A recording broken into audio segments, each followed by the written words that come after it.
हाय, मेरा नाम रोनिश श्रीवास्तव है और आज की वीडियो में मैं बात करूंगा कि सेस और सरचार्ज किसे कहते हैं। इन दोनों के बीच में मेजर डिफरेंसेस क्या हैं।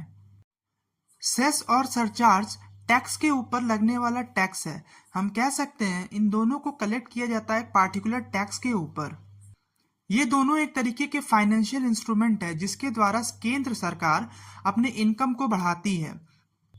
सेस को हम एक स्पेसिफिक पर्पस के लिए कलेक्ट करते हैं और उसी स्पेसिफिक पर्पस के लिए सेस का पैसा इस्तेमाल किया जा सकता है, जैसे कि एजुकेशन सेस, कृषि कल्याण सेस, स्वच्छ भारत सेस।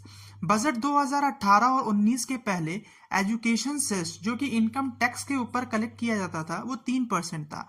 बजट 2018 और 19 के बाद एजुकेशन सेस को बढ़ाकर 4% कर दिया गया और इसका नाम बदल के रख दिया गया हेल्थ एंड एजुकेशन सेस।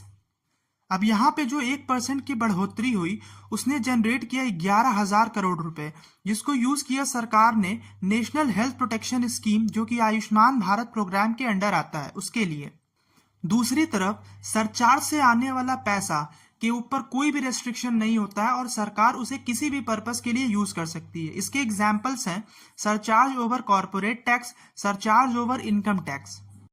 अब यहाँ पे एक सवाल उठता है कि केंद्र सरकार सेस और सरचार्ज को ही बढ़ाकर क्यों अपने इनकम को बढ़ाती है, क्यों नहीं वो डायरेक्टली टैक्स को बढ़ाकर अपने इनकम को बढ़ा लेती है। तो रीजन ये है कि जो सेंटर टैक्स कलेक्ट करता है उसका 42% स्टेट्स को स्टेट डेवल्यूशन के फॉर्म में जाता है, लेकिन सेस और सरचार्ज से कलेक्ट किया गया पैसा जरूरी नहीं है कि सेंटर उसे स्टेट्स के साथ शेयर करे।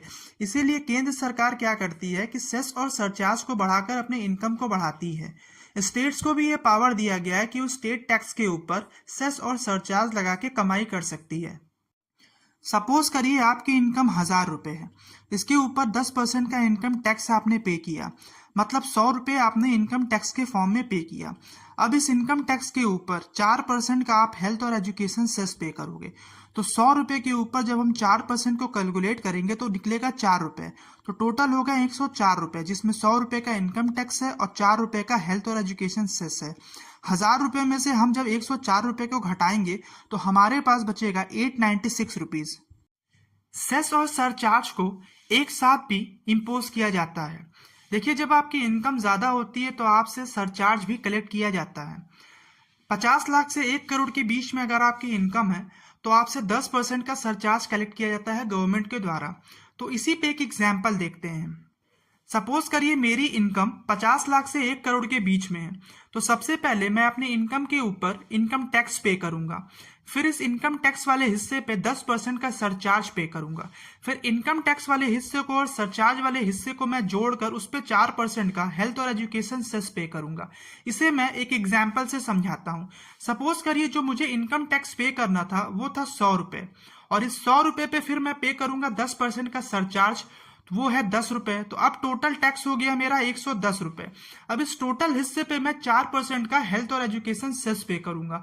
तो जब 110 रुपए पे मैं 4% का हेल्थ और एजुकेशन सेस पे करूंगा तो वो आएगा 4.4 रुपीज। तो टोटल टैक्स अब मेरे लिए हो जाएगा 110 प्लस 4.4 रुपीज, मतलब कि 114.4 रुपीज मुझे टैक्स के फॉर्म में सरकार को पे करना होगा।